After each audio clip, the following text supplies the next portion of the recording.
estatística, principalmente de crianças, né, cegas anualmente no mundo, é em torno de 500 mil crianças anual ficam cegas todo ano.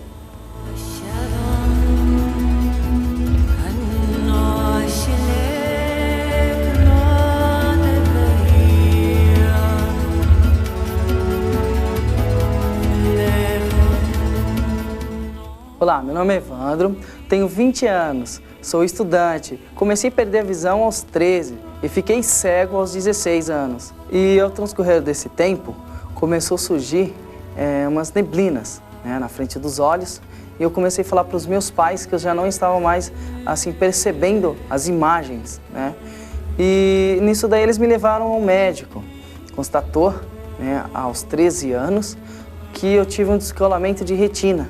E também constatou que desde nascença eu tive toxoplasmose e também uma cicatriz no fundo do olho. A toxoplasmose é uma doença infecciosa, é uma bactéria intracelular.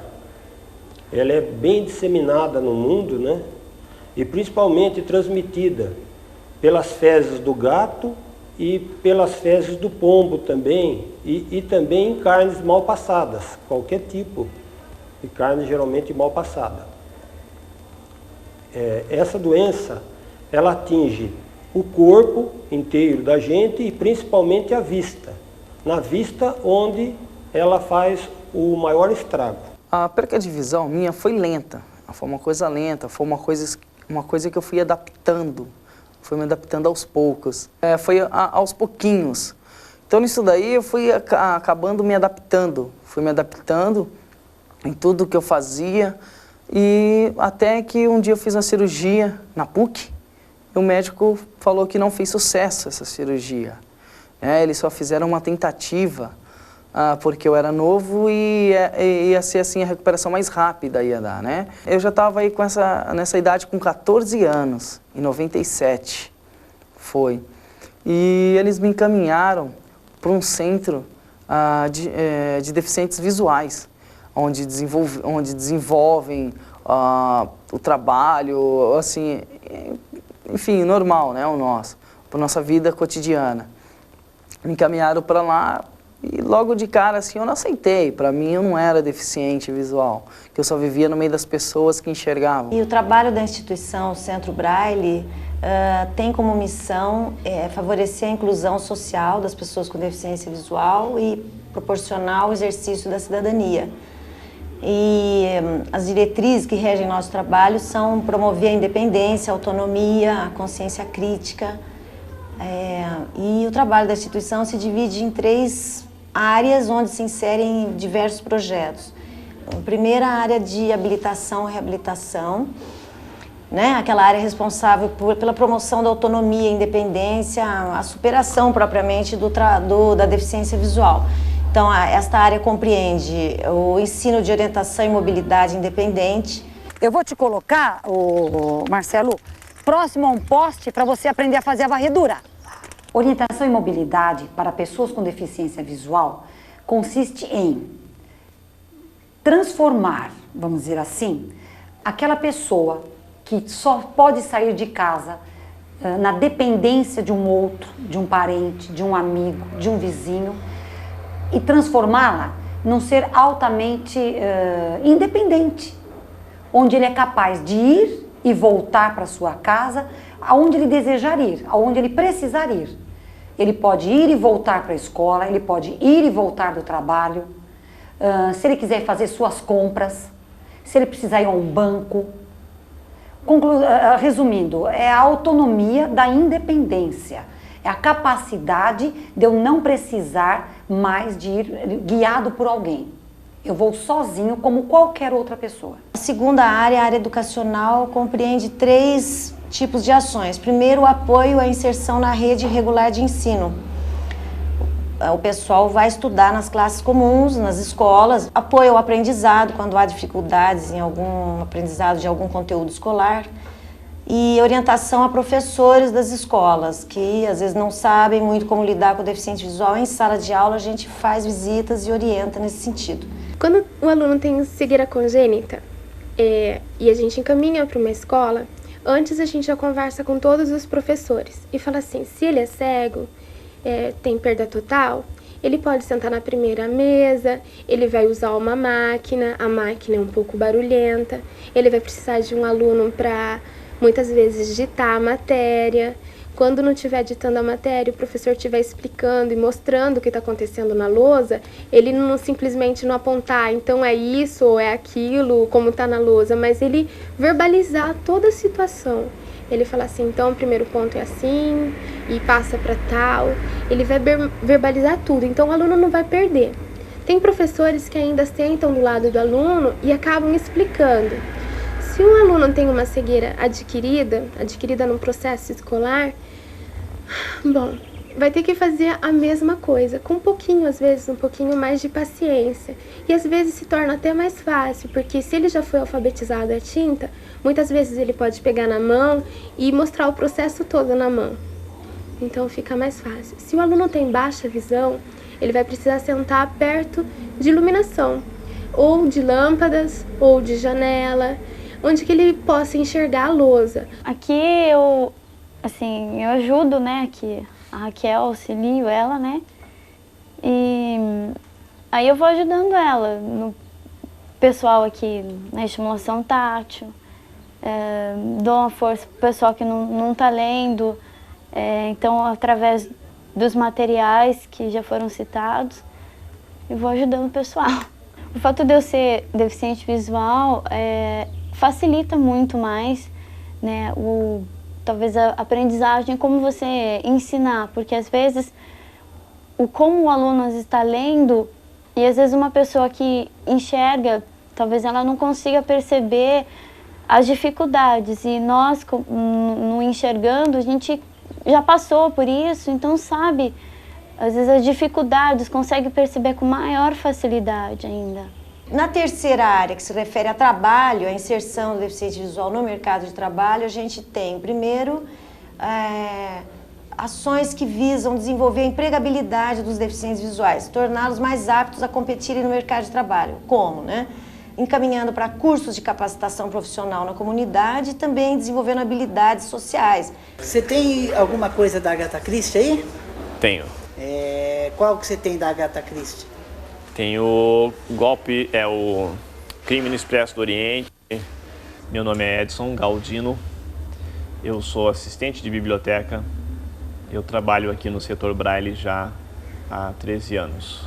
E eu sou deficiente visual congênito, ou seja, eu nunca enxerguei. O trabalho da biblioteca consiste no catálogo de livros Braille, na busca de recursos para estar ampliando o acervo e também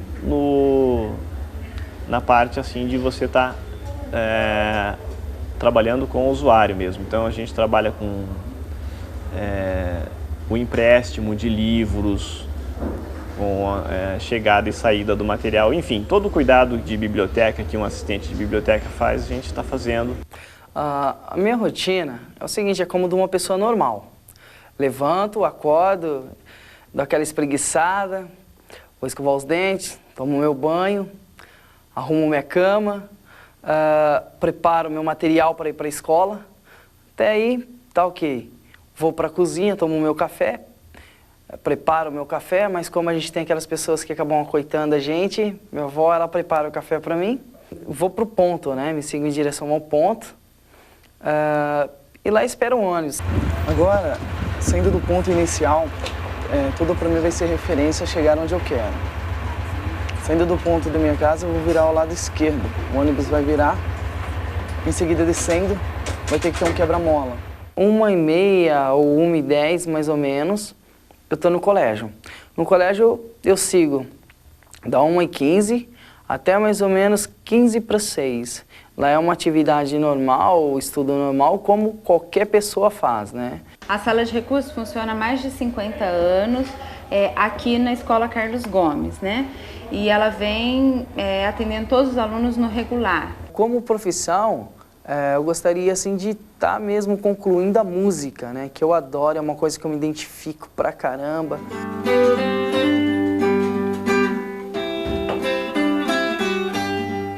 Eu dou aula para o Evandro há um ano e um mês. E o primeiro contato que eu tive com ele foi tranquilo porque ele já tocava, ele pegou um outro professor antes. E foi numa época que a gente estava preparando a audição anual da escola. Então eu já peguei o Evandro com a missão de preparar uma música com ele. Então nesse mês a gente ficou focado na música, que foi uma música dos Beatles.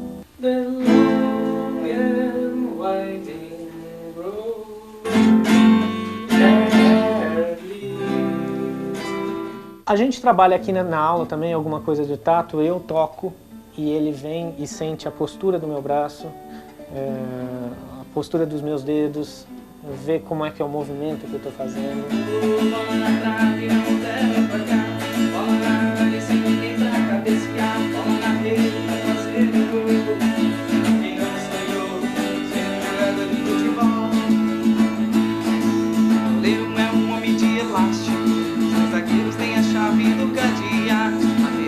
Uma defesa, mas que beleza é uma partida de futebol.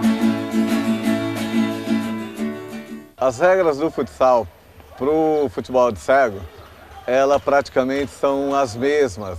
Ela tem duas adaptações.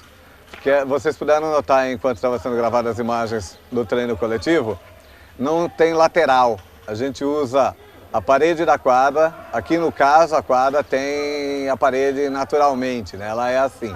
No caso da quadra não existir parede, ser quadra totalmente aberta, em jogos oficiais é colocada uma proteção que a gente chama de banda, feita de madeirite, para não ter lateral, porque foi um meio que se encontrou do futebol de salão de cego ganhar mais dinâmica, ser mais rápido.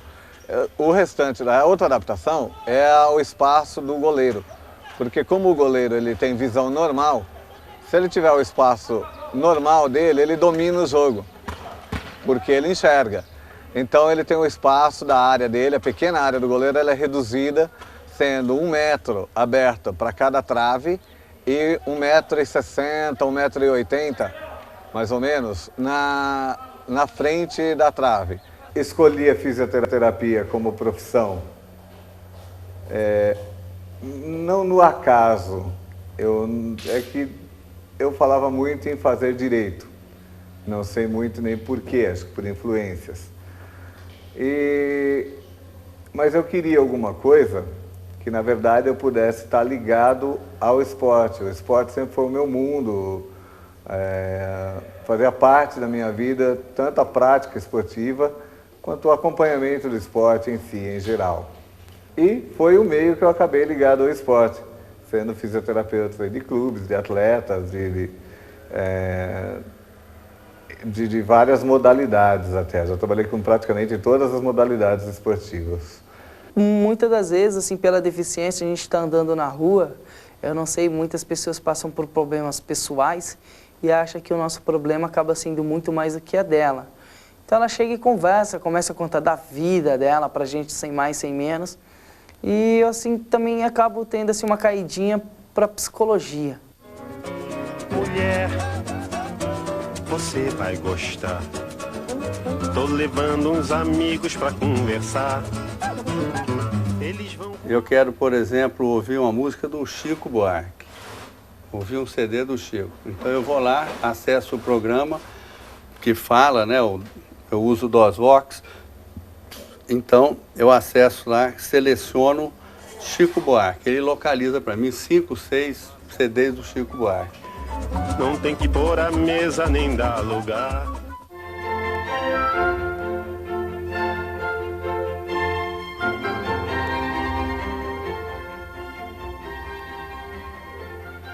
Sou médico, formado em 1968 pela Escola de Medicina e Cirurgia do Rio de Janeiro. Fiz uma formação em psiquiatria como especialidade e em psicanálise. Hoje, por exemplo, eu faço mais psicoterapia do que uma psiquiatria abrangente. Eu não tenho mais condições de estar internando, de estar no hospital, né? Eu não acompanho muito a evolução medicamentosa pelas dificuldades e também pelo fato de não ter muito interesse, né? Tenho mais interesse em lidar com a situação da psicoterapia, que é um processo que leva o indivíduo a se conhecer um pouco mais, a descobrir nele a sua própria medicação, o seu próprio, né, seu próprio caminho. É interessante, cada dia eu me deparo com situações, né, assim, não ver o cliente, né? É muito difícil, mas é muito bom também. Eu não vejo a cor, eu não vejo a roupa, né? Eu vejo o que eu preciso ver, a voz, o sentimento, o sofrimento do indivíduo, né? E acho que esse é o fundamento, é onde a gente tem que estar assentado, né? O profissional dessa área, né, tem que estar assentado para isso, para ouvir, né? Tem que ouvir muito. Então, o ser humano, nos dias atuais, tem muita carência de ser ouvido, né? Bem distante eu te vi, parada à beira do caminho, cabisbaixo e sem direção, se sentindo tão sozinho, coração batendo angustiado em seu peito, você vive maus momentos. Se a fúria do inimigo contra ti se levantar. Sou cozinheira aposentada. Eu perdi minha visão no dia 15 de novembro de 98, né, com um acidente de carro. Depois que eu perdi a visão, eu nasci de novo, né, uma outra pessoa, né. Hoje, para mim, cozinhar não é difícil, né. Eu faço normal, como se fosse uma pessoa que estivesse enxergando. Bom, no shopping Chente eu não gosto muito de ir, porque ver as coisas lá não pode.